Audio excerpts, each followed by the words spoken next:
May I remind you that you're still on the oath? Mr. Ceesay, Mangla Fatilin Bente Before the break,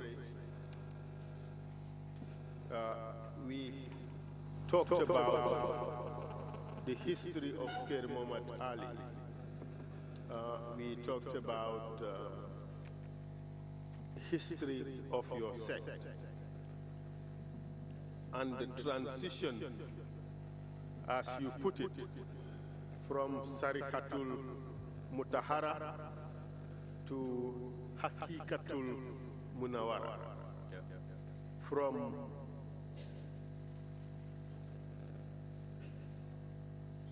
worshippers in the usual ritual of Islam, pray 5 times a day, to believers who do not pray 5 times a day, but observe zikr. Translation, interpretation, please. wax nga ñu fi balañ doon dem noppaleku ji wax nga ñu li nga xam ne moo di tarixi dëkk boobu mu di fi nga xam ne moo di Kër Mod Ali wax nga ñuy tamit li nga xam ne moo di yéen ci seen boppa seen tarix bi ni mu demee ak it soppeeku bi nga xam ne am na ci diggante ñaari mbir yi nga xam ne benn bi ñu ngi ko wax sarihatul mutahara mooy julli waxtu wi juróom ak beneen bi nga xam ne ñu ngi ko wax hakikatul munawara boobu mooy doo leen julli waxtu wi juróom waaye di ngeen ko uutale ak ay sikkar yooyu waxtaanee nañ ko fi balaa ñu doon dem noppaleku ji. waaw loolu am na dëgg la. We also discussed waxtaanee nañ fi tamit the sects, Islamic sects that are closest to yours and some of the similarities. li nga xam ne moo di tarixa yi nga xam ne tarixa islam leen yoo xam ne ñoo gën a jege ak seen tarixa bi yooyu tamit waxtaanee nañ ko fi. Yes. We would not say that you modeled your sect according to that of the Baifals, but we would all conclude that you are very similar to the Baifals. ñu wax ne de yéen da ngeen nuróole seen boppa ak tarixa Baifal waaye mun nañoo wax ne seeni jëfi nuróo na ak jëfini Baifal. Wow. Yes. And you practiced this brand of Islam in Kër Mod Ali at least from 1998 to the year 2007 without problems. te it mun nañoo wax ne yéen seen tarixa bii moom ngeen doon jëfee ci Kër Mod Ali li ko dalee atum 1998 dem ba atum 2007 te amuleen ci benn jafe-jafe. Did it? No. There were no attacks in your village during this period, correct? amul benn songa boo xam ne dal nañ ko ci seen kaw ci seen dëkk ba ci jamono ji ñu wax nii. Déedéet si diggante boobu noonu amut waaye from 1998 ba 2007 bi nekkuñu woon di dox si benn diina. Shift bi 2002 la ñëw from Sariha to Haqiqa. Okay, from 1998 to 2007, there were differences because we were worshipping in 2 different ways. waaye lu nga wax noonu la dëkk bi yëpp maanaam amuñu woon daal benn problème benn attaque amul fa woon tam. But there was no attack on the village at that time. When did the problems in your village commence? Was it after the transition from Sharia to Sikar, or was it after? léegi kañ la jafe-jafe bi commencé nag seen dëkk bi jamono bi ngeen doon def soppali bi jógee Sharia dem Haqiqa la woon wala gannaaw boobu la xew. waaw su ma yeboo ma ne jafe-jafe bi gannaaw loolu la xew biñ siftee from Sharia dem si Haqiqatul Munawara. I can say the difficulty started when we shifted from Sharia and went to Haqiqatul Munawara. In a sense, there was no problem in the village, as far as you know, from 1966, when Sheikh Basiru became the leader of the sect, until 2002, when you decided to change the way you worshipped. There was no problem up to that time. Legi, dafa melni depuis jamono atum 1996 ba nga xamé né 1966 jamono ji nga xamé né Cheikh Basiru mo nekkon njiit la ben jafe-jafe amul be atum 2002 jamono bi nga xamé né ci ngeen def soppeku bobu nonu. Waaw léegi jafe-jafe bu nga xam ne mooy bu significant bu war a problème bi yëpp xëy na loolu moo suufees waaye comme lu ma la fi doon wax bu yàggul ne maanaam doomi bàyyi ndigal mosoon nañoo ñëw jàpp bis ne dañoo ñëw siyaare si ndigal àndutoon ñëw si bis boobu. Okay, the shift took place in 2002. That's the time when this problem started, which went on until the time when the other brothers wanted to come and perform the ziyarah there, there were some differences.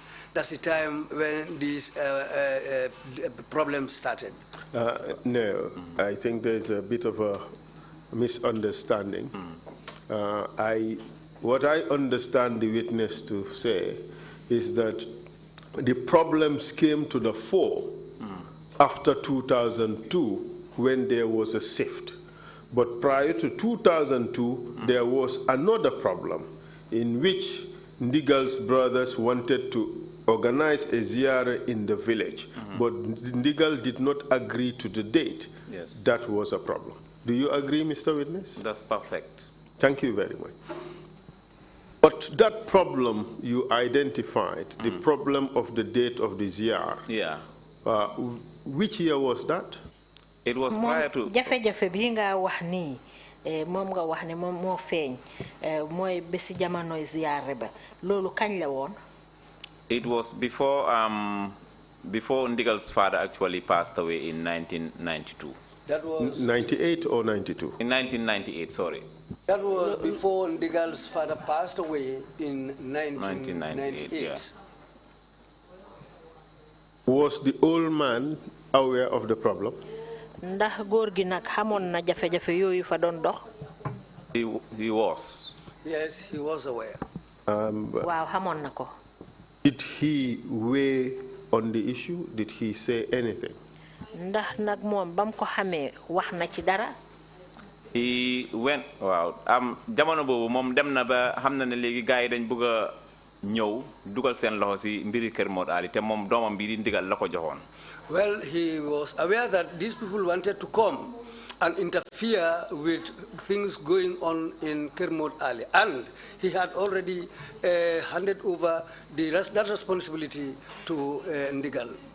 Waaw loolu nag demoon na ba wax yu si juddoo woon tax na ba moom Serigne Basiru si boppam. And that brought about some disagreement until Serigne Basiru himself. Dafa mujj léegi kër gi nga xam ne fa la Ndigal nekkoon. Later on, the compound where Ndigal was living, daf ko jaay Ndigal si boppam. He sold it to Ndigal himself. Mu bind kayit stamp ko moom Serigne Basiru si boppam. He prepared a document and stamped it and gave it to Serigne Basiru himself. Mu mel ni léegi alal ju fa jógee si jaayam kër moom. Now that means the amount of money he collected from the sale of that compound. Daf ko séddale si njabootam yëpp ba mu des Ndigal si boppam. He decided to share it among all the family members except Ndigal himself. Waaw kon loolu moo taxoon moom Ndigal dafa mel ni fi mu nekkee noonu moom jógee na si baayam ñëw si moom si loo xam ne ni kayit guñ bind la te am na serde. That means that Ndigal has already left his father's place and to another place where he has clean documents of his own concerning that place. Waaw si la doomi baayam yi nag ñoom dem toog Touba Saloum si seen baay foofu ba tey Ndigal moom itam toog fi mu toog noonu. That's the time when the other brothers went to stay at Touba Saloum and Ndigal stayed where he was. But back to the problem. of the date chosen for the ziar, how was that issue resolved? Léegi nag buñ delluwaatee ci jafe-jafe yi nga xam ne mu ngi sababoo ci bés biñ tànnoon pour def ci ziyaara bi jafe-jafe yooyu nag naka lañ ko saafaraa. waaw ñoom léegi jot nañoo dajale sax seen mbooloo. Well, they decided to come together and have a meeting. def seen siyaara. And they did the ziara. waaye ndigal moom bokkutoon ci siyaara bu waaye bàyyi na leen nag ñu def fa seen siyaara. But ndigal was not part of that ziara, but he allowed them to do the ziara. waaw ndax moom mu ne dat buñ fiñ ko jàpp moom léegi borom bi gërëmul ko moom nag lu borom bi gërëmul moom du bokk ci loolu. Because he said that the date that the orders chose is not a day chosen by Allah. Blessed by Allah. Blessed by Allah. And whatever he sees that doesn't conform with Allah's decisions, he will not be part of it. waaw loolu nag biñ siyaaree ba pare ñoom si lañ dem booba lañ fa gëj ñëwatuñ. waaye benn problème amut fa nag. Then after the ziyara, they left and went, but they didn't come back. And after that, there was no problem. Now, after the death of Serigne or Sheikh Basiru, what was the relationship like between Ndigal and the rest? Léegi gannaaw bu Cheikh Basiru faatoo naka la jokkalante bi meloon diggante Ndigal ak ñeneen ñi ay doomi baayam. diggante bi rataxutoon dara neexutoon daal. Well, the relationship was not good. It was something like which was already sour. parce que ñoom dañ bëggoon a jël dëkk bi maanaam dugal ci seen loxo mu nekk seen moomeef te Ndigal nanguwul lool ci ndigali baayam. Because they wanted to take the village and own it, but that was something that Ndigal didn't like or didn't allow because of the order of their father. What do you mean by Chindigali Bayam on the instructions of his father? So waxee ne nangu ci ndigali baayam loolu lu mu tekki. waaw loolu mooy baayam moo ko jox instruction pour mu toog ci dëkk boobu di Kër Mod Ali.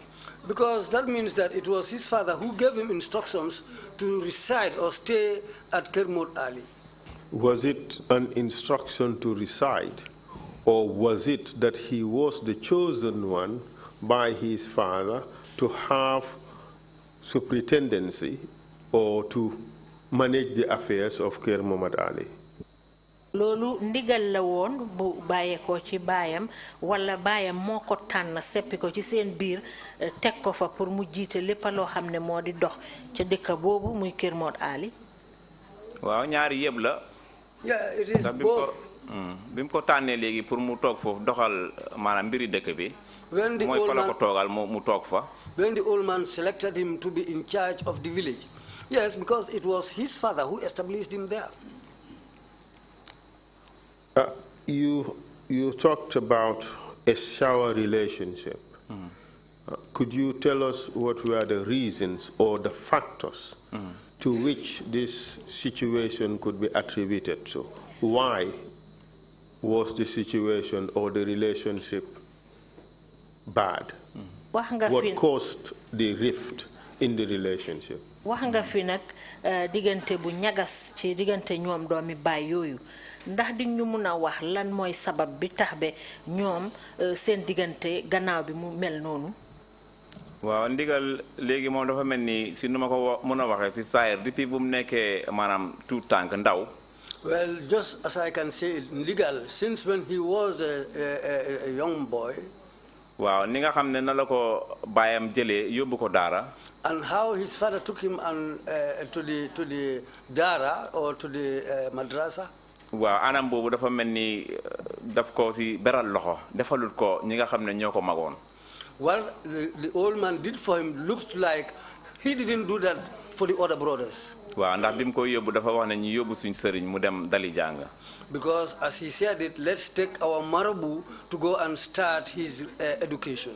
waaw bi mu demee nag daara boobu noonu nekk Maka Ñangeen fekk na fa ñeneen ñoo xam ne ay magam lañ di doomi baayam. Well, where he took him to is Maka Ñangeen, but at that time there were other brothers who were going to that same dara at that time. Where is Maka Ñangeen? It's in Senegal. It's in Senegal. Sorry. Mu ngi Senegal. Proceed, please. Waaw léegi si biir loolu nag maanaam yàlla defaloon ko si làmmeñu sëriñ daaraam. And in that, as his Marabu said, God or Allah did something for him. Waaw sëriñ daaraam wax ne maanaam bi moo jàngal ndigal su fekkee ne fekkutoon ndigal xam lu mu ko doon jàngal sax kon xamal bi wala jàngal bi yomboon na lool. Because his own teacher said that how he taught ndigal was very easy. It looks like the things that he taught ndigal were things that looked like ndigal knew it already. Waaw mu am jaar-jaar si njàng amee ko noo xam ne nii bokkut ak kenn koo xam ne maanaam jaar na foofu si anam bi mu mokkalee alquran fi mu ko tëree ak diggante yu mu jàng xam-xam. Well, it looked like that the way ndigal was taught and how he was educated was different from the others, because it looked like that ndigal's education was very, very much easier for him than the others. Waaw bi suñ ko tënkee rek bi mu jógee si njàng moom ba maanaam baayam andi ko Kër Mor Ali foofu. It looked like when ndigal completed that education and he was brought back to Kër Mor Ali. Waaw foofu tam fekk yeneen doomi baayam yi am na si yeneen dëkk yu nekk foofu sax am naa fa point of correction yoo xam ne su ko time allowee nga allow ñu den we will come back to that. And there were other brothers who were in other villages around when the father brought him back. But there is a point of correction, if time allows, which I would like to clarify. Clarify them now, please. Waaw loolu dafa jëm si mbiri dëkk yu nga xam ne moom laa doon wax rek yu Serigne Basiru sanca. That goes to the villages I talked about, which were established by Serigne Basiru himself. It looks like you reading from a book. You want to read from a book, is that right? Waaw dëkk yi dama leen bind dang ko bëgg jàngee ci téere loolu la. Waaw mën naa ko jàngee si téere. Could you tell us how you came to put that information together? Adi ñu mëna wax naka nga mëna dajalé loolu. Waaw ñi nga xam ne léegi ñoom ñoo nekkoon si dëkk yi. People who were living in those villages. Tell us how you came to put together the information. What is the source? Xibaar bi nga xam ne moom nga dajale nii fan nga ko jëlee. Si doomi ndigal si boppam. From Ndigal's son himself. Okay, proceed, please. Waaw eggale. So, in essence, what you're telling us is something you are not taking from your own knowledge. It is something that is given to you. Mel ni dañoo wax ne xibaar gi nga joxe nii jëlewuloo ko rek ci sa xam-xami boppa de dafa am keneen ku la ko jox. Waaw parce que pour ma xam ko dafa mel ni dama jàng history bi te man suma area dafa am si beneen area boo xam ne moo ma gën a yëkkati tey. Because just to say it, it's part of the history which is not my area, but the area I know is different from this history. Yeah. So, in essence, you're telling us that you're getting the information from someone who knows it more than you do. Kon melni dang ñoo wax ne xibaar bi dang ko jëlé ci ko xamne mo la gëna xam. Surrounding these villages. That's right. Wa lu aju ci mbiri dëkk bobu waaw. And you said that person is Ndigal's son. Te nga ne ki la jox xibaar bobu doomi Ndigal la. Wow. Yes. What is his name? Naka la tudda? Abdullahi Kudus Sek. Abdullahi Kudus Sek. And when were you provided with this information? Xibaar bi mom kañ nga ci jot? Biñ génnee si break bi nii rek. Just when we went out for the last break. And it's like you consulted him on that particular issue. Bon dafa melni dal da nga jokkoo ak mom ci mbir mi. Waaw moom moo realize on a particular point. Yes, he himself realized it at a particular point. Mu oo ma wax ma ko. He called me and told me this. Mr. Chair, with your permission, may I ask that the witness be allowed to share that information, even though it's clearly hearsay?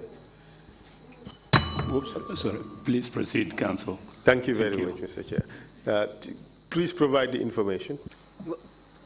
Well, léegi mun nga ñoo jox xibaar bi. Waaw dëkk boobu dafa mel ni mooy fu ñoo wax Taiba. it is the village called Taiba. Si Gambia bi. In the Gambia. Waaw foofu dama fa wax ne Sëñ Basiru moo ko sanca. I said that it was established by Serigne Basiru. Waaye maamam Seydina Aliou Seck. But his grandfather, Seydina Aliou Seck, moo sanci dëkk boobu. he was the person who established that village. Moom Sëñ Basiru Seck juddoo Taiba. Then Serigne Basiru Seck was born at Taiba. waaw loolu laa bëggoon a leeral. That's what I wanted to clarify. ba pare ki nga xam ne moo nekkoon Bondali di Cheikh Seka ñooñu sax mentionné ma seen tur. Those who were at Bondali, Cheikh Seka, I didn't even mention their name. waaw am na beneen dëkk boo xam ne papa moo ko sancoon di Madina. There is another village which was established by his father, a village called Medina. In Senegal. In Senegal. foofu la ko papaam njëkkoon a yóbbu moom Cheikh Aliou Seck mi. That's where his father initially took him to, this Aliou Seck. mu ne moom mënut a toog si dëkk boobu papaam si la ko yóbbu Bondali. He said he cannot stay in that village. That's the time when the father brought him to Bondali. waaw bokk na si dëkk yu mu sanc itam Daaru Salaam Wanaar foofu fa naa mention ma ko woon. I didn't mention Darul Salam Wanar, which is one of the villages established by him. Okay, Medina, you said is in Senegal. Which part of Senegal? Medina nga ne mu ngi ci Sénégal ban boor ci Sénégal. Medina is around Taif or Koungheul area. Medina is around Taif, around the Koungheul area. The last village you mentioned. Touba Cheken. Touba Cheken, where is that? Is in Casamance. Touba Cheken is in Casamance. Those yooyu ñoo nekkoon lu ma si bëggoon a adjust rek. These were the villages, or these were the clarifications that I wanted to make. All right. Okay, good. So now let's come back to Ndigal in Kermot Ali, post 2002. léegi ñu delluwaat ci mbiri Ndigal Kermot Ali gannaaw atum 2002. waaw si biir what were the problems and we would wish to know what were the reasons or your perceived reasons behind those problems. léegi lan mooy woon jafe-jafe yi ak ñu xamit tamit yow ci sa wàlli gis-gis lan moo sababoon jafe-jafe yooyu. waaw jafe-jafe yooyu dafa mel ni si 2002 la xewee. Those difficulties looks like it started in 2002. te loolu mooy ne Ndigal dafa amoon ñu ko tuumaloon mu jógee si doomi baayam yi. It looks like some people accused Ndigal, which was stated by his brothers. waaw ndax yàgg nañ ko topp ndeg moom success bu mu dee faral di register si anam bu mu dugg rek. Because it has been for a long time, they were following him because of things they say about him. waaw ñu tuumal ko ne Ndigal daf dee jaay drogue. They accused him that he was peddling drugs. waaw ñu dellu wax ne Ndigal dafa am machine boo xam ne daf dee defar xaalis. And they also accused him that he has a machine which makes money. waaw dellu waxit ne Ndigal dafa am ay ngànnaay yoo xam ne moom la pare pour overthrow government Yaya Jammeh bi. And they also said Ndigal had weapons which he wanted to use to overthrow Yaya Jammeh's government. waaw tuumal yooyu nag moo waraloon ba October of 2002. Because of those accusations, October 2002, si leen ñëw arrest Ndigal. they came and arrested Ndigal. ku ñëw wax Tatin Badji moo jiite woon arrest boobu. A man called Tatin Badji was the person who led the arrest team, the arresting team. In which institution did Tatin Badji belong to? Tatin Badji moom ci ban liggéeyukaay la bokka? Was a police commissioner or IG? I'm not quite sure, but I know it's Tatin Badji because I have photos of him with Ndigal even. Police commissioner la woon waaye xaw ma IGP. óoruma daal ndax IGP la woon. Do you have those pictures? yaa ngi amee nataal yooyu. It's with my colleague over there. I think I've got some, but in my mobile. I've got some in my mobile. Could you produce those pictures to the commission after the next break? I could do that, yeah. Yes. mun nga koo jox commission bi gannaaw buñ demee ci suñ beneen break bi. This person you call Tatin Badji, is he known by any other name? kii nga ooyee Tatin Badji na xamee woon nañ ko beneen tur ci sa wàlli xam-xam. déedéet Tatin Badji moom Tatin Badji rek laa ko mos di déggee. No, Tatin Badji is the name that I ever knew about him. So you said this happened in October of 2002. nga ne lii mu ngi xewoon weeru October atum 2002. And you are telling us that the allegations of falsification of currency or manufacture of false currency, possession of weapons, intention to overthrow the government of Yaya Jammeh. Yeah. You said these were allegations that were made by his siblings, that is his half-brothers. Yeah. That's what you say? Legi yow ci li ñu wax mooy ne dafa am ay tuuma yoo xam ne dañ ko tuumaloon ne dafa am xaalis yoo xam ne mu ngi koo defar ak it mu ngi amee woon ay ngànnaay yoo xam ne dafa fas yéene woon a daaneel nguuru Yaya Jammeh loolu nga wax te loolu ñi ko tuumaal ay doomi baayam lañ loolu nga wax. waaw loolu laa wax. How do you know that? loolu naka nga ko xamee. biñ ñëwee ba beneen incident bu ñoo ñëw waxaat. When it comes to another incident that I am about to mention. Wow, loolu daanaka foofu la ñu leeree ba pare itam ki nga xam ne ñuy wax Tatin Badji. That's where we came to know all these allegations, and when it comes to Tatin Badji. waaw dem na ba mbir mi leeree ñu foofu. That's where we had the whole thing clear. Okay, so let's now focus on that arrest. waaw léegi nag ñu jublu ci arrest boobu. How did you know about the arrest? naka nga xamee arrest bi. waaw arrest bi léegi dafa mel ni ndigal moom moo toogoon rek am ñum oowoon doon waxtaan ak ñoom. It was just Ndigal was sitting with some people whom he called and was chatting with them. waaw léegi si la Tatin Badji ñëw ak 34 paramilitary officers yooyu. That's the time when Tatin Badji arrived with 34 military officers. Paramilitary officers. waaw noonu lañ jëlee ndigal rek wax ko ne léegi dañ am order pour arrest ko. That's the time he told Ndigal that we have orders to come and arrest you. waaw moom noonu la jógee rek sol mbubu bu ndaw noonu rek. That's how he got up and just wore a shirt, a simple shirt. waaxu romb leen fa dem éegal boppam si kaw bëgg a éegal boppam si gannaaw moto bi. He passed them, walked to the vehicle and wanted to climb up the vehicle. ñu ne ko nga ñëw toog si kanam. They told him, no, come and sit down, come and sit in front. waaw fekk moom junji woon na léegi lii nga xam ne mooy jàppeel boobu. Because already he has agreed to the arrest. waaw ni mu ko waxee he has what? maanaam junjoon na ko maanaam waxoon nañu loo xam ne lu mel noonu mu ngi ñëw. He had already predicted that something like that is coming to happen. Foretold would be a better word under the circumstances. Please go ahead. waaw mu wax ne ni mu ko waxee mooy koo xam ne yow da nga wax ne da nga doonu nit.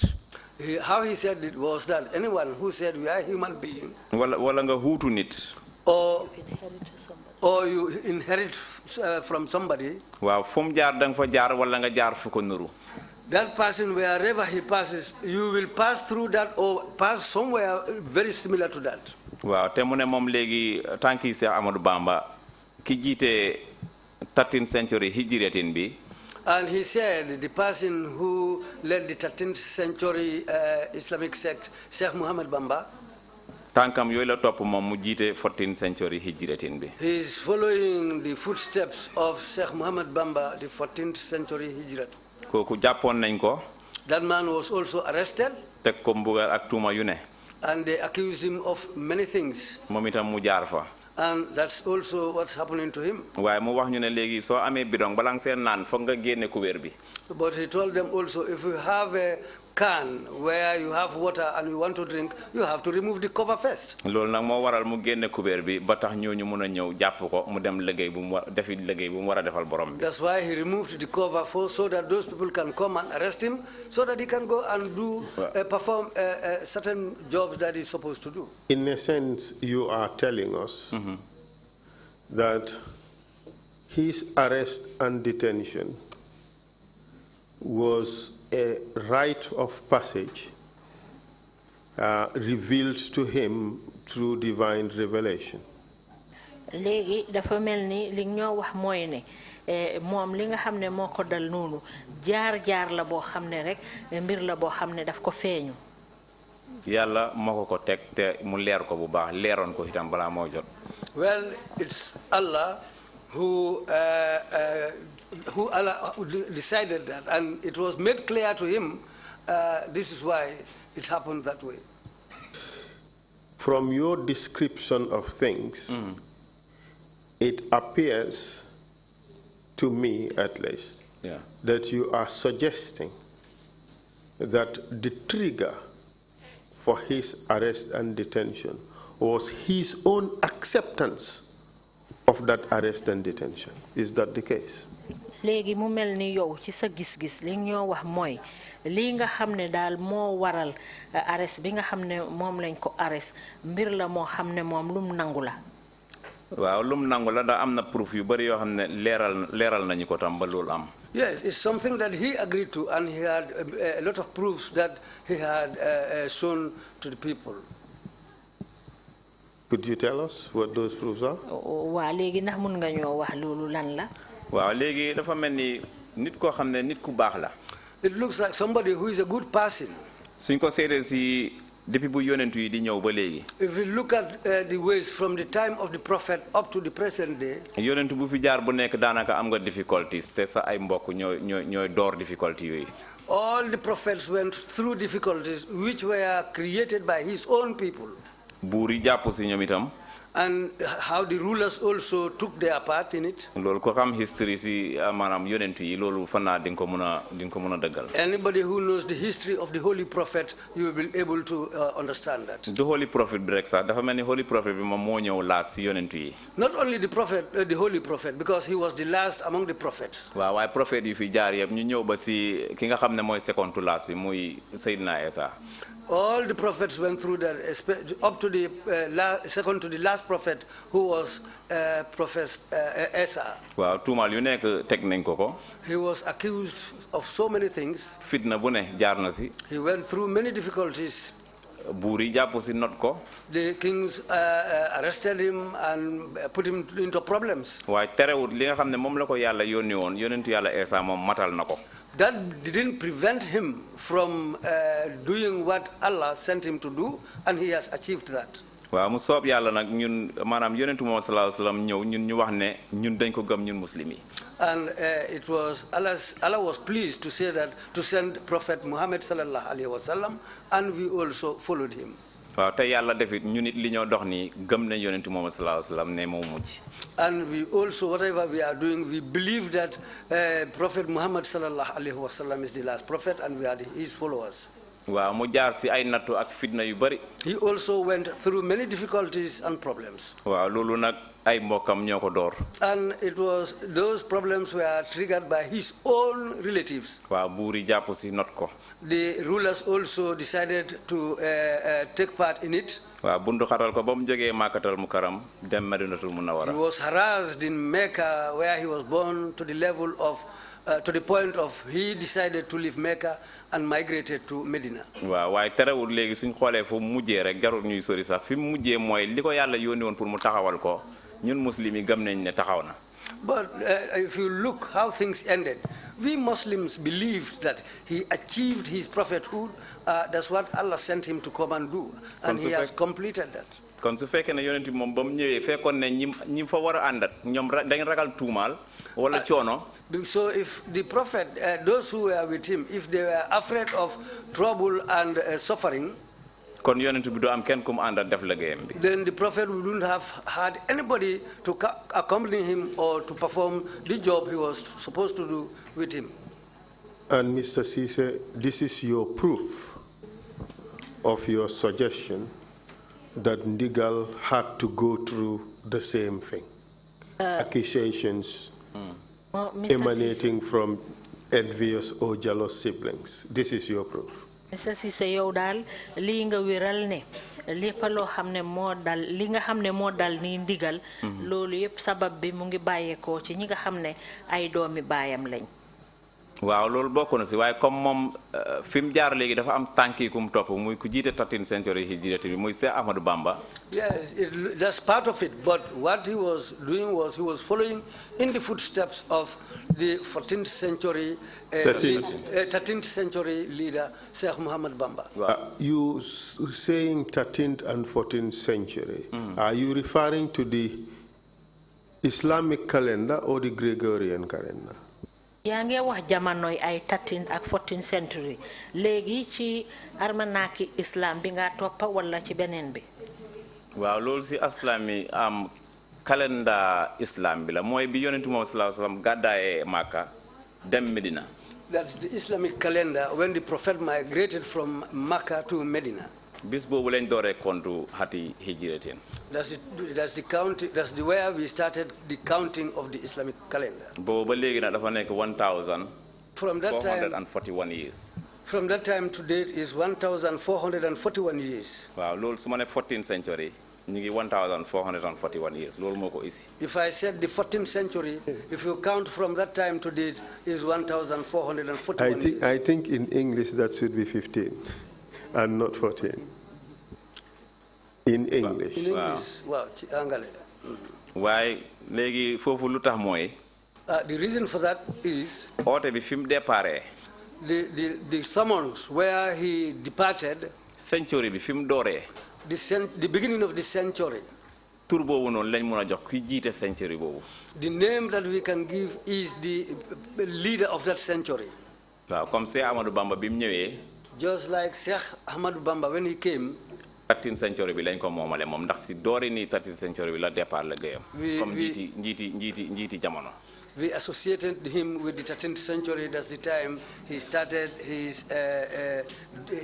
job. Let us not get into murky waters about the counting of centuries and so forth. But let's just place it in periods. He thinks that Sheikh Ahmadou Bamba, who was the leader of the Muslim community, within that period went through certain difficulties. Ndigal too had to go through similar difficulties because he, at that time, would be a person of similar situation or status with Muhammad Bamba. Is that what you're saying? léegi ñu bañ a sonal suñ bopp rek ci werante yooyu waaye nañ ko jël def ko ci jamaano dafa mel ni Cheikh Ahmad Bamba ca jamaanoom moom mooy ki nga xam ne moo jiite woon tarixaam jamono boobu te ndigali tamit mun nañoo wax ne ci jamaanoom ji li nga xam ne moo daloon Cheikh Ibra Fall ca jamaanoom moom tam Amadou Bamba Cheikh Amadou Bamba ca jamaanoom moom tamit ndigal comme moo jiite jamaanoom ci tarixaam bi moom ci façon yi jafe-jafe yooyu la war a jànku wanteel. Waaw. Yes. This sect, did they have a belief that Ndigal represented Sheikh Ahmadou Bamba, or he was the new Sheikh Ahmadou Bamba during his time? Cheikh bi nag tarixa bi ndax ñoom dañ gëm ne Ndigal dafa remplacer ki nga xam ne dafa uutu Cheikh Ahmadou Bamba ci jamono moom ñu tollu nii jamono boobu. waaw ñun loolu lañ gëm parce que loolu history la dafa am maanaam Cheikh Ahmadou Bamba. Yes, that's what we believe because this is history because Cheikh Ahmadou Bamba. Cheikh Ahmadou Bamba bi mu ñëwee moom dafa jamono wante doon ak Seydina Aliou Seck di maami Ndigal mi. Because when Cheikh Ahmadou Bamba came, it coincided with Cheikh Aliou Seck, the grandfather of this Ndigal. waaw mu nekkoon taalibeem bu ko jege boo xam ne nii kum gërëmoon la moom Seydina Aliou. Seydina Aliou was one of the talibes who was close to Sheikh Muhammad Bamba, and they were very close. waaw ñoom nag ko xam and he blessed him, he praised him. waaw ko xam léegi history murid bi foo dégg si Ahmadou Bamba ba tey Seydina Aliou. Anybody who knows the Murid history, wherever you hear Sheikh Muhammad Bamba, you will hear Sheikh Aliou Seck. waaw te léegi moom bi mu taseeg Seydina Aliou moom Sëñ Touba. So when he met with Serigne Touba, when he met with Seydina Aliou. waaw li ñu history wax mooy daf ko wax na ko su doxatul man di yow. What history told him, according to them, is that if it is not you, then it is me. waaw ndax ñoom ñoo dëppoo woon benn century bu ñu tombé te century bu nekk kenn moo koy jiite. And their times coincided in the same century, and every century is led by someone. waaw mu wax ko ne léegi. Let's get it clear. What he is trying to say, correct me, Mr. Witness, if I'm wrong in the interpretation, is that history told you that Sheikh Ahmadou Bamba's time had always coincided with a Sheikh Aliou Seck. And during the life of Bamba, he was close to a Sheikh Aliou Seck, and who was his disciple. And he told him that is Bamba telling Sheikh Aliou Seka, that if it is not me, it would be you,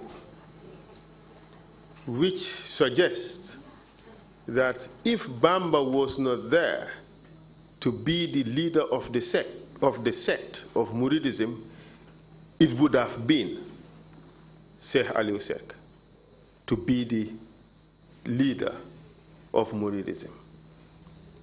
And history also showed that at later times in life, wherever there was a Sheikh Ahmadou Bamba, there was a Sheikh Aliou Seka beside him. And your ndigal would, by logical extension, have a Sheikh Aliou Seka beside him. Is that what you're saying? No, not quite. Correct the point where we got it wrong. What I wanted to say there is, like Sheikh Ahmadou Bamba Mbake, borom jamono 13th century hijratin. When he came, he was the leader of the 13th century.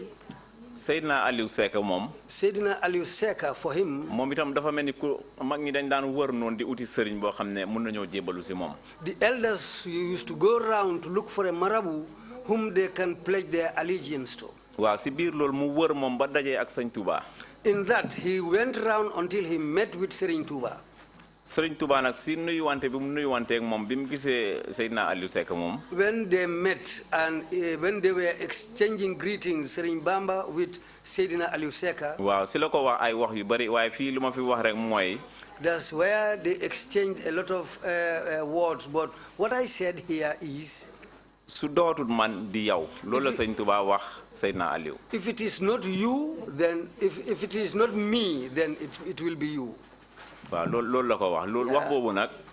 And that. mu dolli si ne maanaam léegi su tawee su ndox mi yolee fan la ndox mi di jëm. And in that he added that if it rains, where will the water go? mu ne ko si xurwa. He replied to him and said, slope, you can say slope or something like that, if somebody has a better word. But yeah, slope. Valley?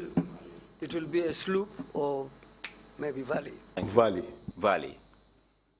So mu ne ko su tawee ba mu sebeti fu ndox mi di jëm mu ne ko si xur wi. He said when it rains until the rain stops, it will roll down a slope and into a valley. mu ne ko léegi demal Saalum toog fa Saalum mooy xur wi. He said to him, go and stay at Salum. Salum is the slope or the valley. ñun loolu lañ gëm te loolu waxi Sëriñ Touba la te ñu bari dégg nañ ko. As for us, that's what we believed in, and that's what Sëriñ Touba said, and that's what we are following. waaw waaye comme jamono jooju Sëriñ Touba moo jiite jamono ji moom ak kii ñoo moromante woon maanaam si saayir. That was the time Sëriñ Touba was the leader, and his time coincided with this Seydina Aliou. Kon Seydina Aliou moom du mën a nekk borom jamono. So Seydina Aliou cannot be the leader of that generation. waaw mu tombé nag ñun liñ gëm mooy ndigal moo tombé ak jamono jooju. And what we believed in is that ndigal's time coincided with the time. te léegi ku xool Seydina Aliou léegi ak njabootam gi yépp. And anybody who looks at Seydina Aliou and his whole family. Seydina Aliou si boppam ñëpp leer na leen ne moom sëñ Basiru Seka doon doomam boobu. And it is very clear to everybody that Seydina Aliou, his son Serigne Aliou Seka, Serigne Basiru Seka. doomam boobu la joxoon mu amee askani Sekan wi. That's the son whom he gave the responsibility to take care of the second family. Second clan. Second clan. waaw daf ko tànnoon moom jox ko lu tax mu def ko nag moom moo ko xam. He selected him and gave him that responsibility, but he alone knows why he did that. waaw léegi te ñoom maanaam xam-xam bi nga xam ne moom la sëñ Basiru Seka amoon.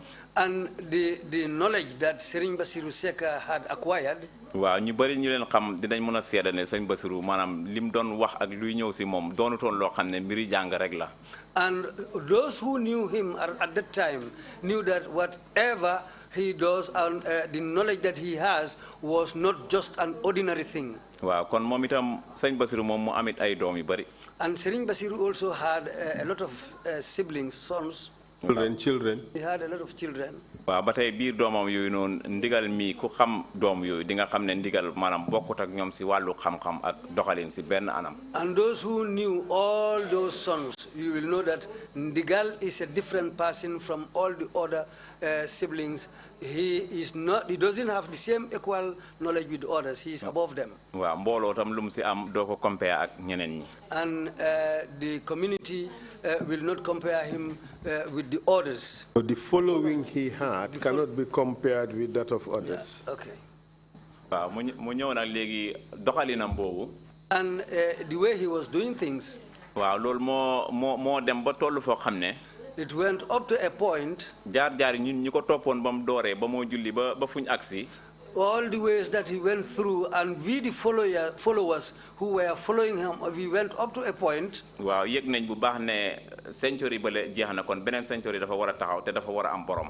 And we knew that the century has ended, and a new century has started. And there is something that we've missed in the translation that is important. This is those who followed him during the time he used to perform prayers until the period he transitioned to zikr would realize that there was an end in one century, that is the century of prayers, and a new dawn has arrived, that is the century of zikr. Is that what you're saying? Yes, that is the 14th century of zikr. Yes, that's what you said. Century, yes, that's what I said. Okay, but the question that I asked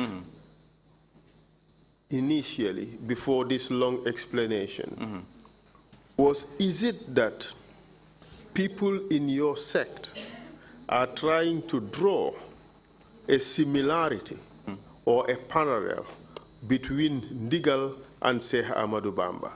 Is that what you're saying? Lima laajte mooy yow seen nit ñi ndax dañoo jéem pour méngale ki nga xam ne mooy Cheikh Ahmadou Bamba ak yéen seen ndigal bi.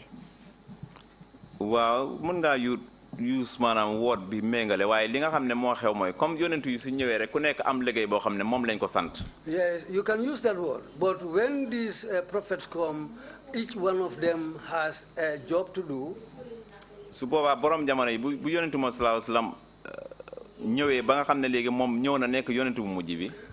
Just like the leader of the community, like the prophet, when he came and became the leader of the people. waaw léegi téeméeri at yu nekk dañ gëm ne borom jamono dafay ñëw gannaaw loolu yonentu di ñëwaat waaye borom jamono mooy ñëw.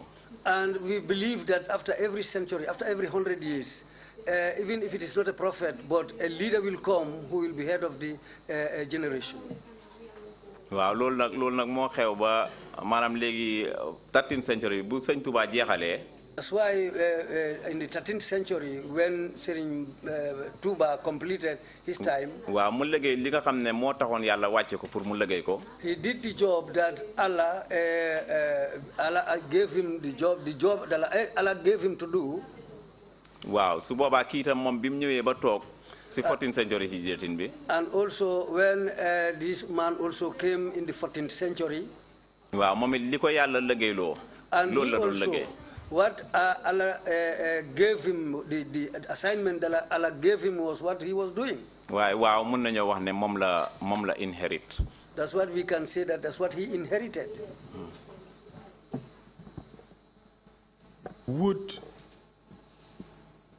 Is it correct to say that people in your sect believe that the leader of the era or the generation that you belong to was Ndigal?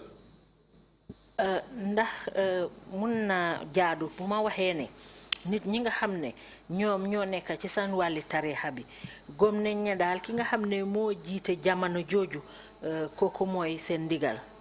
waaw ki nga xam ne moo jiite jamono ji moom lañ gëm ne mooy Ndigal. Yes, the man who led that generation, we believed that is Ndigal. And that is the belief of the people in your sect. Te ñi nga xam ne ñoo nekk ci seen tariixa bi itam loolu lañ gëm. waaw dañ gëm ne mooy borom jamono waaw. Yes, we believe that he is the owner of the generation. But Ndigal would have older brothers who are living in Senegal and in other parts of Gambia, correct? Waaye ndigal amna ay doomi baay yoo xam ne ñi lee ngi dëkk Sénégal ñi lee ngi dëkk ci yeneen boori ci réewi Gambia fii. waaw léegi doomi baay mi moom yu ma si xam moom Sénégal lañ dëkkee xanaa ki nga xam ne moo ñëw léegi toogee si suñ place yi foofu. Yes, the brothers I knew all lived in Senegal except for one who recently came and stayed here. These siblings of Ndigal, were they aware of these claims that people within your sect were making about Ndigal, that he was or the Amadou Bamba of his era, of his generation, of the new century, as you put it? Léegi ñi nga xam ne ñoo di ay doomi bàyyi Ndigal ndax ñoom gëm nañ ne Ndigal mii ndax yëg nañ ne Ndigal moom mooy Ahmadou Bamba ci jamono bi mu toll nii moom. non mu ngi woote ak taalibeem yi gëm ne moom fi mu ne moo taxawaay bi Ahmadou Bamba taxawoon ci jamonoom ne fi mu ne que Ndigal mooy borom jamono ndax magam yi yëg nañ loolu noonu dégg nañ ko. waaw yëg nañ ko. yëg nañ ko bu yàgg ba defoon waxtaan ak moom. Yes, they were aware of it until they sat down and discussed it with him. Mr. Witness, you would be aware that such a claim would be a very big one. Seede bi ndax mun ngaa gëm nag ne lii ñoo oote ni mbir mu màgg la. mbir mu rëy la. pour ne lan ndax ñoom yëgoon nañ ko doomi baayam yi. non pour ne Ndigal. ak ñi ko gëm. li ñuy woote ci moom. waaw lu rëy la. ci jamono jiñ tombee nii. xam naa ko bu baax. Yes, I know that very well. xam naa ko bu baax moo tax mënut a dugg si noppi nit ñi waaye man gëm naa ko te it loolu laay wax. I know that very well. That's what I believe, and that's what I am following. That's what I believe. And you would also agree with me that even within Muridism itself, it would be difficult for this claim that you are making to be accepted. Léegi ndax di nga nangu ne bu fekkee sax ni ci biir muridu laay gi ci boppam la sax am na ci ñu ci bari ñoo xam ne duñ nangutoo ak yow li nga xam ne moom ngaa oote nii. waaw waaye li ma la waxoon si njëlbeen rek ñun xooluñ lu nit ñi nangu ak luñ nangu lu yàlla nangu rek la ñu Just what I said at the beginning. What I believe and what other people believe are different. léegi Mr. Witness, what we are trying to do is to have a good understanding of your sect, what you do, what you claim your sect represents, and the impact that it has. That's what we're trying to do. I understand. Fi mu nekk nii seede bi li ñoo bugg a jéem a feeñal mooy yow sa tariixa bi li moo def ak li nga xam ne moom laa oote ak li nga xam ne moom laa jur loolu lañ bugg a feeñal. So you would agree with me, whether it is right or wrong doesn't matter. Yeah. But you would agree with me that even the Murids itself in Tuba would not accept the claims that your religious sect is making. Would you agree with that? Léegi ndax di nga nangutoo man ne murid yi nga xam ne sax ñoo nekk ca Tuuba duñ nangu ak oote bi nga xam ne yéen seen tariixa bi moom la ñoo oote. I would agree with that, but change has to happen. I will agree with that. Why change has to happen? Dina ànd ci loolu waaye nag soppeeku dafay am. Could you say that in Wolof, please? Waa ànd naa ci loolu de waaye nag soppeeku dafay am. Dafay am waaw. Soppeeku dafay am. Well, this soppeeku is not likely to come from Tuba, but weccu waaw non by soppeeku maa ngi miin ne nit dina miin doxee nii ba mu yàgg loolu change mu doxee neneen loolu coobare yàlla la. Jógee ci ñaari tànka doxee leneen. Yeah, what I mean. What I mean is that you will be walking this way or doing things this way, but after some time you can change and take another way of doing things. Waaye nit du toog doxee ñaari tànka ba ci kanam mu doxee neneen ñaari tànka rek laa doxee du dëgg. Okay. Lolu sense bi da xama da nga lifini wala xam nga luma mean exact. Xamna li nga wax bu baaxa ba mako wécci rek. Wa ne nit nu mo doxé rek ñaari tanka lay doon du deug. Wa kon légui ci misal rek comme légui xam nga légui Seydina Ibrahima bu mu fi nekké. Just like an example, Sayyidina Ibrahim, when he was in his time, how he was worshipping Allah. The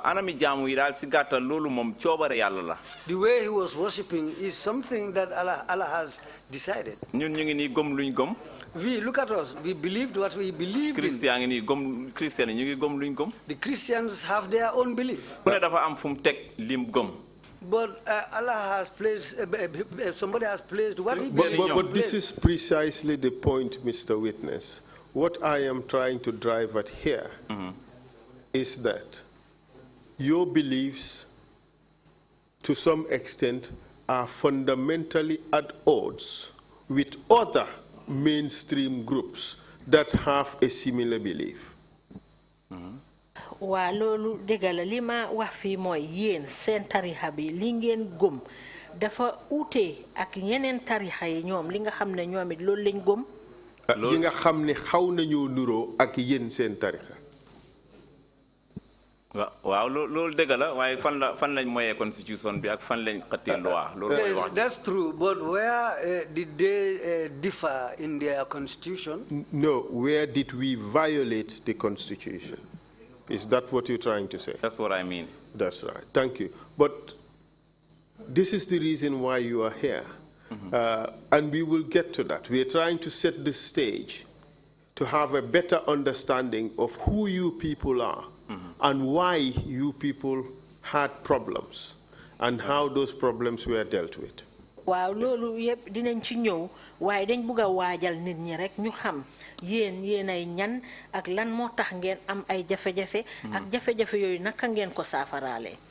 You would agree that your group was fundamentally different, correct? Nga nangu ne yeen sen tarikh bi ni tarixa bi dafa outé ak yeneen tarixa yi. Wow. Ci ay anam. Yes. You would agree that even though you claim to be Murids, some of your beliefs are fundamentally at odds with the beliefs of Murids in Touba. Degala nak yeen a nge oote ne yeen ay murit ngeen waaye ba tey di nga nangu ne yeen ci seen yenn jëfin yi uute na ak jëfini murit yi nga xam ne ñoo nekk ca Touba. Wow. Yes. You would also agree with me that the siblings of your leader from the same spiritual leader also have beliefs that are fundamentally at odds with the beliefs of your sect. Dinga nangu tamit ne ñi nga xamne ñoo di ay doomi baay yeen seen kilifa gogu nonu amna ñoom betay gom-gom yu uuté ak seen jiit loolu li nga xamne modi ngom-gomam. Nangu na ko way loolu mo dalon ñi fi jaar ñepp yonentu yek ñepp loolu mo len dalon. Yes, I agree to that, but that has happened to former prophets and many of the leaders who were here before.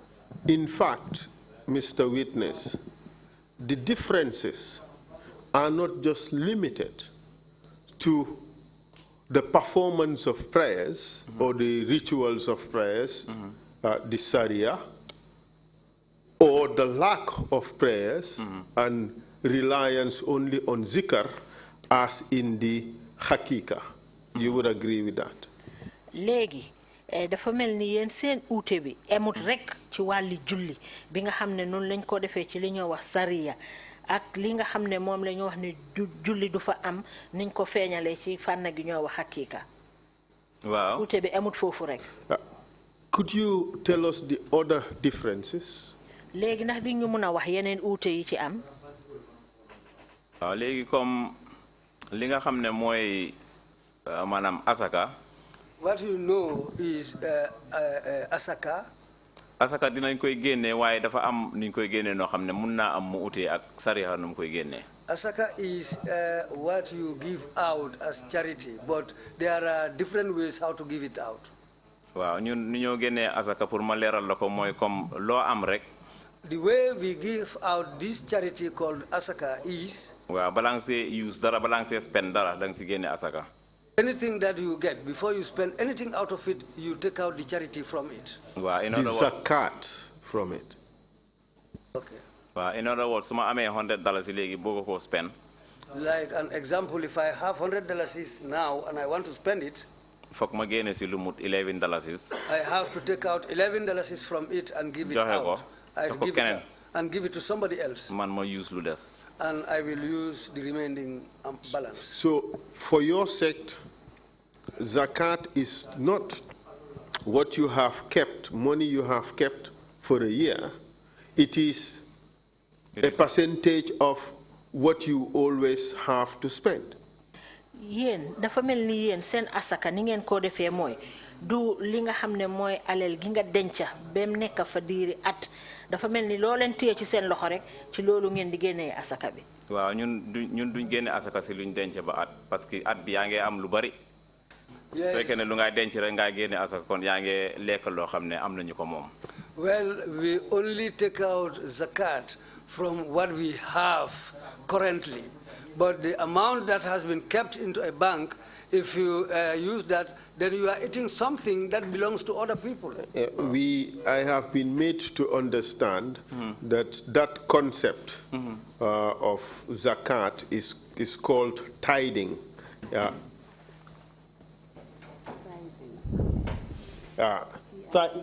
Tithing. It's tithing in the Bible. But that is different from the way it is done in Islam, correct? Lo façon yi joxe asaka bobu dafa melni mu ngi mengo ak ni nga xamne non lañ ko woné ci Bible bi dafa outé ak ni nga xamne non lañ ko défé ci wali yoni Islam. Waaw man nima ko waxé ni. Yes, the way I stated it like this. Non lañ ko défé ñun. That's how we do it as for us. Waaw way duñ denc suñu alal légui manam ba at bi jeex. Lu ñu jënd ci moto jënd ci kër lool yëpp génné wuñ ci dara suñ balance bi ci banque bi ñu génné ci asaka. No, duñ ko def. As for us, we don't keep monies in a bank up to at the end of the year. We buy a vehicle and other things out of it and later on give out the zakat. No, we don't do things like that. But apart from those differences that you would mention, there are suggestions in other quarters that there are things that you also do differently. Lu outé nak ak yi nga xamné mom nga wax ni amna yeneeni façon gis-gis yo xamné woné nañ né yeen tam yeen ko def lu outé ak ni kon yeneen ñi défé. Call them accusations. Muy tuuma. People that you do not bury your death until you receive ndigal. Is that correct? Mun na don tuuma mun nga ko oyé tuuma de way nak am nañu wax ne yeen seen niw do len ko dé sul ba ngeen am ndigal. Waaw lolu mom nekkul wax ju jégué am sax. Nekkul waxu? Wax bu jégué am jégué wu am sax. Yes, it's far from the truth. Légui lolu liko waral moy dafa am ay time yo xamné ñun ci lañ dé denc suñu niw. As we do things is there is a time when we have to keep our corpses. Nit mën na ko oyé bury our corpses. Bury our corpses, yes. Waaw nit mën na ko oyé ndigal. Somebody can call it an instruction. Why time la yo xamné mom daf ko specify. But certain times are specified. Wow, muy benn bi moy comme ñaari waxtu tusubar ci bëccëg. The other time is just at 2 o'clock. Benen bi 8 o'clock ci guddi. The other time is at 8 p.m. 2 o'clock ci bëccëg bi su fekkee nit ki dafa laqku ci suba. The 2 p.m. is if somebody has passed away in the morning. Te fekk léegi xëj na mbokk yi ñëwaguñ 2 o'clock bi ci bëccëg dina xat. Dina gaaw pour maanaam mbokk yi duñ accident. And if the relatives live far away, those who should come and attend the funeral, if they live far away and the time is tight, su boobaa dañoo dem ci beneen time bi muy 8 ci guddi. Then if that happens, we'll have to wait for the other time, which is at 8 p.m. Waaw ñaari time yi la waaye niiw moom du gaañu ci suba. These are the 2 times, but somebody will not die in the morning. ñu fanaanal ko sax ba ci beneen 2 o'clock bi ci bëccëg. And allow the corpse to be there until the following day at 2 o'clock. Waaw te niiw su gaañoo tam suñ ko dem denc baatu laa ilaha illallah bu raxul dara la ñoo wax ba denc ko. And if somebody dies also, we will keep on calling, saying la ilaha illallah until the time is fit for burial. waaw kon loolu maanaam pour nit ñi dëggal ne du lu am loolu yomb na ndax loolu loo xam ne la yow da nga koo gisal sa bopp muy xew. And that's something that people see for themselves happening. It's not something easy. waaye ku ñëw nag laajte di dégg rek loolu moom lu la neex rek nga teg ko suñ kaw parce que duñ julli. Because somebody who doesn't know and doesn't come to ask, you can say anything, but you can say anything about us. But there is this other allegation that it takes this ñaari minti to marry your daughters. am na leneen lu ñu waxi tamit ne yéen ñaari minti rek nga joxe ñu may la jabar. waaw loolu lu ma see wax dafa petit torop pour nit mën a téye façon yi wax boobu noonu. Well, what I can say about that is just too petty for somebody to believe in something like that. waaw ndax fii kenn du fi nekk am sa doomi jigéen léegi jaralu la dara lu dul ñaari doomi minti. Because nobody here will be able to just believe that your own daughter is not worth anything except for 2 minutes. But you agree that that is an allegation that is made against your sect, correct? waaye di nga nangu ne loolu tuuma la boo xam ne ñu ngi koo teg ci seen kaw tarixa bi. dégg naa ko waaye dafa am ni ñoo takkee itam mun naa am takk bi sax daanaka moom suma eeboo ma ne amul sax utee si li ma xam man. Yes, I've heard it. But the way we also tie marriages is there is no difference between us and others. ñun li nga xam ne mooy baati nooru. We, as for us, what is called Bati Nuru, soo ko limee maanaam mu nekk 256. if you count it, it becomes 256. ñun baat boobu la ñoo jël lim xaalis boobu. That's what we believed in, that amount of money. moom la ñoo joxe mu nekk can. That's what we give to be the bride price. oh te loolu balaa mooy am. And even that before it takes place, jigéen ji mooy seet góor gi ne man bëgg naa la jigéen ji tànn góor gi. the woman will be allowed to come to look at the man and agree that yes, I love him. wala ay waajuram waxtaan ak moom. na ko diw lañ la bëgg a may. And the parents will talk to the lady or the woman and tell her that we want you to be married to Mr. So and so. waaw su booba ñu teewal ñiy teew ñu jàng lu ñoo jàng joxe lim bi. And after that, if there is agreement, the people who are supposed to converge will come together. We will recite or read what we are supposed to do, and then afterward tie the marriage. waaw loolu it ba tey su nit ñëwoon rek maanaam nëbb boppam sax xool dina ko gisal boppam ndax loolu itam ba tey du sekkare. And if somebody comes, even if he hides just to watch, he will see whatever happens. It's not a secret. In a sense, you telling us that the allegation that the bride price is just 2 mints is not true. What is the bride price stipulated for marriages in your sect? léegi moom setal nga ne tuuma biñ leen teg ne ñaari minti rek ci ngeen dee mayee soxna loolu moom weddi nga ko léegi nag lan mooy can bi nga xam ne moom ngeen dee mayee jabar. waaw can bi mooy li ma la wax noonu rek baatu nooru boobu mooy leer nooru. That's what I just said. The word Bati Nur, that's light. That's what we use for the counting of the bride price. waaw lim boobu noonu moom la ñoo joxe can su fekkee ne góor gi war a takk am na lim bu mel noonu mu teewal ko si jamono boobu. That's what we look at and that's what we count. If the husband, the supposed husband, has that amount, well, that's what we will take and then perform the. Can you enlighten us? What do you mean about Bati Nur? léegi ndax di ñu mën a leeralal baat boobu di nuuru lan nga ci tekki. waaw nooru lifin la baati alxuraan la di firi leer comme léegi loolu lu mu signifie rek mooy doom joo xam maanaam koo xam ne dañ ko takk si lim boobu. It's Nuru is the word for light in the Al-Quran. That means when you are about to tie a marriage on those bases. waaw pour lim boobu noonu moom mooy sabab léegi maanaam lu si juddoo rek am leer.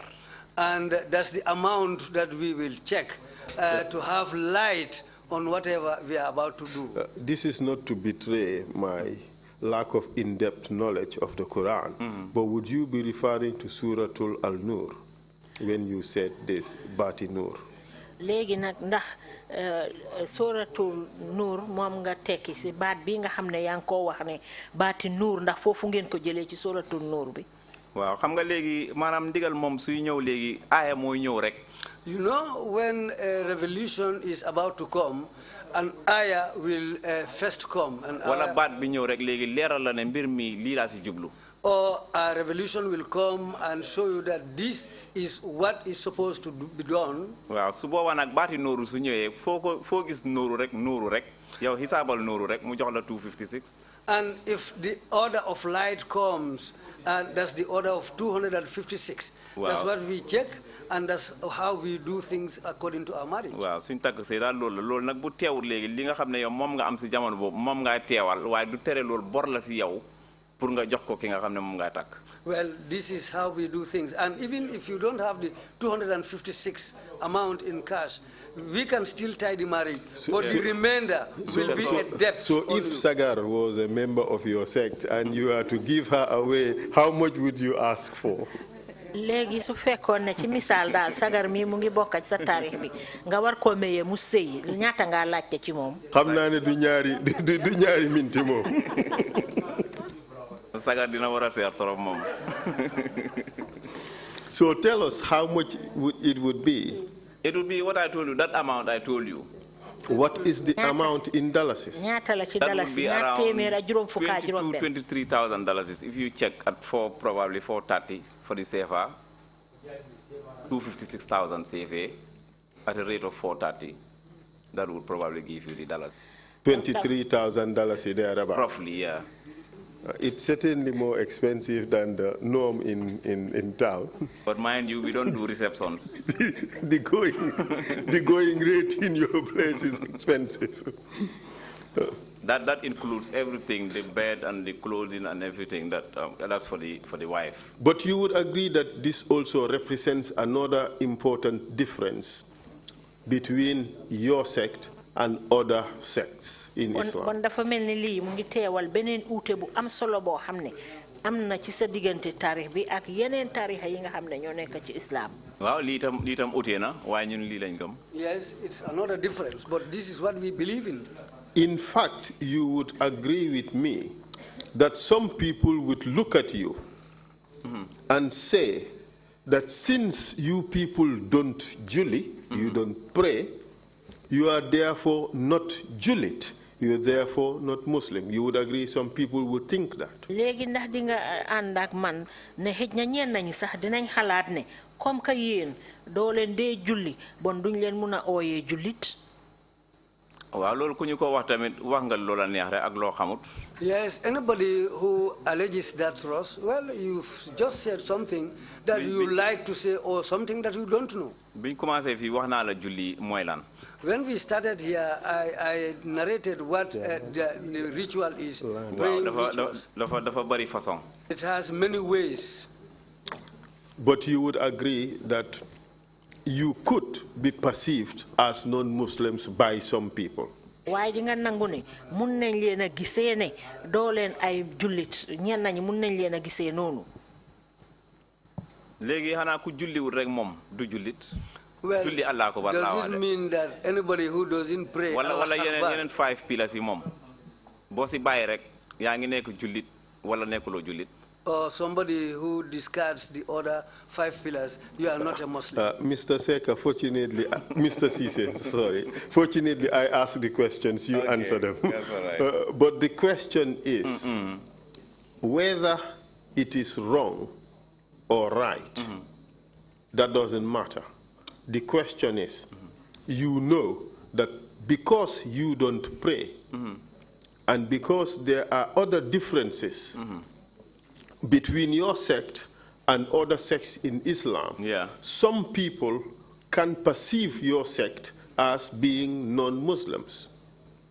Certainly, yes. Legi seede bi pour warna wala warut xëj na loolu yëpp amut solo waaye li ñoo wax mooy ne yéen comme que yéen seen tarixa bi doo leen dee julli dina am ay nit ñoo xam ne mun nañ leen a gisee ne yéen nekku leen ay jullit loolu mooy laajte bi. Waaw ñooñu loolu lañ xam ñoom mun nañoo wax lool. Yes, that's what they know. They can say that. Now let's go back to 2002. Léegi ñu dellu gan ci dem ci atum 2002. Your group have transitioned from a group that observed prayers to a group that now observes only sikar. Seen mbooloo mi ci at moomu dafa am soppeeku buñ def jógee ci julli waxtu wi juróom dem ci fi nga xam ne ay sikkar la ñoo def mu doon seen julli. And then suddenly you started experiencing difficulties. ba ngeen ko defee rek gannaaw bi nag ngeen commencé di gis ay jafe-jafe. Your leader was accused of selling drugs. Seen njiit li ñu tuumaal ko ne dafay jaay ay sineebar. And that he had a money-making machine and he was manufacturing fake currency. te mu ngi am ñu tuumaal ko tamit mu ngi amee machine boo xam ne dafa liggéey xaalis boo xam ne xaalis bu baaxut la. And that he had weapons and he was planning to overthrow the government of Yaya Jammeh. ñu tuumaal ko tamit ne mu ngi amee ay gànnaay te mu ngi doon fexe nag pour daaneel nguuru Yaya Jammeh. And you told us earlier te waxoon nga ñu ca njëlbeen ne your leader had foretold the fact that he would be arrested someday, just like Ahmadou Bamba was arrested. wax nga ñu ne nag sa seen njiit loolu junjoon na ne mun naa am ñu jàpp ko bés comme nga xam ne noonu lañ jàppe woon Cheikh Ahmadou Bamba. So you told us that he wanted to go at the back of the vehicle, the pickup vehicle that came that was brought to carry him to the detention center. wax nga ñu tamit ne bañ ñëwee pour jàpp ko dafa bëggoon a eeg ci gannaaw moto bi nga xam ne fa lañ ko doon bëgg a pour yóbbu ko fañ koo yóbbu. He was ushered into the front of the vehicle by Tatin Baji. ci la ko Tatin Baji wax nag ne na ñëw toog ci kanami moto bi. Could you tell us what happened after that? gannaaw loolu nag wax ñu lan moo xew.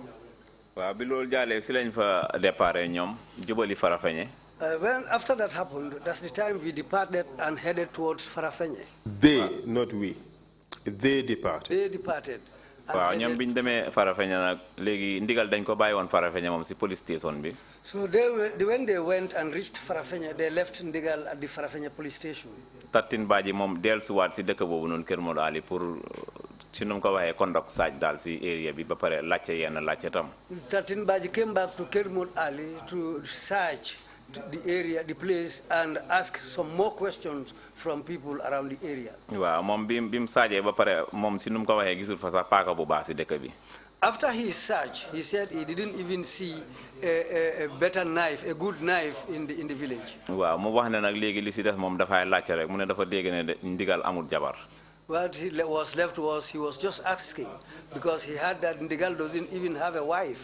waaw léegi ñu isil ko ñetti jabari ndigal yi. Then they brought Ndigal's 3 wives to him. waaw mu gis doomam itam. And he saw Ndigal's children also. moom si la waxee ne moom lii moom ay tuumal la rek waaye su demee ba Farafenni dina try pour Ndigal dellusiwaat Kër Mali bu mu continuer daal. And he said, well, these are just allegations, but when he goes back to Farafenni, Ndigal will come back to the village. waaw bokk na si loolu itam ñu ngi doon wax ne ñun dañ am place bu ñu wax Kahaba si Kër Modou Ali. And in fact, among the allegations was that we had a place in Kër Modou Ali, a place called Kaaba. waaw loolu itam dafa nekk loo xam ne nii xëy na dégg-dégg bi moo ute waaye place la boo xam ne ñaanookaay la nekk si biti Kër Modou Ali. Maybe it's just how people had it, but that place is a place where people go to ask for Allah's blessings, which is out of Kër Modou Ali. waaw ñu leeral ko loolu moom Tatin Baji waaye bi mu demee Farafenni moom dafa wane dafa am order bu jógee si interior minister bi den Ousmane Badji. We made that clear to Tatin Baji, but when he went back to Farafenni, he said he had an order from the interior minister Ousmane Badji. ne ndigal dafa war a egg si NIA headquarters bi. They're saying that Ndigal should be taken to the NIA headquarters. waaw si la In where? In Banjul. In Banjul. And then what happened after that? waaw mu nekk si NIA headquarters bi foofu. He was taken to the NIA headquarters where he was. ba mu yàgg ñu yóbbu ko si serious crime unit. From there, after some time, he was taken to the serious crimes unit. waaw foofu moom nettali na moom si làmmeñu boppam. There, he himself narrated this. am na it ku ma nettali ne moom fekkee woon na waxtaan woowu. And somebody also told me that he was present when that discussion was taking place. And who's that person? kooku ñu ngi koy wax commissioner Abdoulaye Sané. A person called Commissioner Abdoulaye Sané, a policeman. nekk si CIU. He is at the CIU. in fact moom bu ñëw jàpp ndigal sax moom moo nekkoon kawur. When Ndigal was being arrested, he was posted at Kaur. waaw moom ba léegi mu ngi si struggle boobu noonu. And still he is in the struggle. te moom wax na ne moom moo tax Tatin Badji ñemee ñëw Kaur sax pour jàpp Ndigal. And it was him who said that it was because of him that Tatin Badji had the daring mind to come and arrest Ndigal at Kaur. waaw si biir serious crime unit foofu wax na ne moom toog na fa ak Supreme Islamic Council bi. At the Serious Crimes Unit, he said that he sat down there with members of the Supreme Islamic Council. te ne li gars yi pare woon mooy génne ko si télé bi rusloo ko. And what they planned to do was to bring him out on TV, to show him on TV and disgrace him. waaye yàlla def biñ seexee seen waxtaan. But after they sat down with him and discussed with him, waaw Tatin Badji si boppam wax na ne Ndigal maanaam lu mooy display alquran bi di ko wax te moom xoolut fen te gars yi koy laaj ñu ngi xool loolu moom si la wax gars yi ne yéen Ndigal mii moo leen ëpp xam-xam. And when they were discussing, Ndigal was not looking at any Quran, but he was narrating things from the Quran. And when others were talking, they used to look in the Quran and say what they are supposed to say. That's the time when Tatin Badji told them that, well, it looks like Ndigal is more land than you people. waaw mooy yenn si tuumaal yi nga xam ne yenn yi tudd nga ko rek mooy yooyu la doon leeralal gars yi rek di leen wax aay yi nga xam ne fa la ko tënk. Well, this is how he did things. He was just bringing out some verses in the Quran, explaining some of those allegations which were leveled against him. Explaining the basis of some of his beliefs. Yeah. You agree with that? That is, yeah. Okay. That is it. Proceed. Proceed, please. waaw léegi bi pare si loolu na gars yi si ni ñu waxee dañ ko wane yow suñ paree dañ laay takk sànni si géej gi. And after that was completed, some of them in fact told him, we are going to tie you up and throw you inside the sea or in the ocean. mu ne leen bismillah bañ. He said, yeah, okay. Supreme Islamic Council. Supreme Islamic Council. He didn't tell me the name, but then... Do you know who in the Supreme Islamic Council made that threat? Xam nga kan ci Supreme Islamic Council moo joxoon kàddu yooyu. No, Ndigal, when he was explaining, he didn't give me a name, but he said Islamic Council, and then it was headed by Banding Drame, but personally, I wouldn't know who exactly. Ndigal bi ma waxal nag waxut ma joxut ma tur waaye jamono jooju Banding Drame moom moo jiite woon Supreme Islamic Council. In a sense, you are confirming that you were not present during that conversation between the Supreme Islamic Council and Ndigal. It is something narrated to you by Ndigal. mel ni da nga wéral ne yow teewuloo woon jamono yi nga xam ne Supreme Islamic Council ak Ndigal ñu ngi amoon jataay boobu dafa doon loo xam ne Ndigal ci boppam moo la ko nettalil. Wow. Yes. From your narration or your narrative, it looks like the discussion revealed a different or differences in the understanding of the religion to the point that members of the Supreme Islamic Council thought that Ndigal deserved nothing other than to be tied and dropped in the ocean. Is that what you're telling us? Dafa mel ni yow ci sa kàddu ni nga waxee mooy ci jataay boobu nga xam ne Ndigal mu ngi ko amoon ak waa Supreme Islamic Council ñoom niñ gisee woon Ndigal mooy ne moom daal fam jamono jooju dara warul ñu def ko lu muy takka ko rek sànni ko ci biir géej bi. ne seen gëm-gëm ci islam ute na ute boo xam ne Ndigal lim gëm jar na ñu takka ko ak buum sànni ko ci géej gi. waaw ñoom loolu lañ gëm parce que léegi moom lim gëm yëpp wax na leen ko si aaya alquran ñoom suñ gëmee alquran bi te xam ne aaya alquran dafa am ay firi nu borom bi soobee nit ki noonu la koy xamee. su la ko leeral sorry. Well, that's what they believe.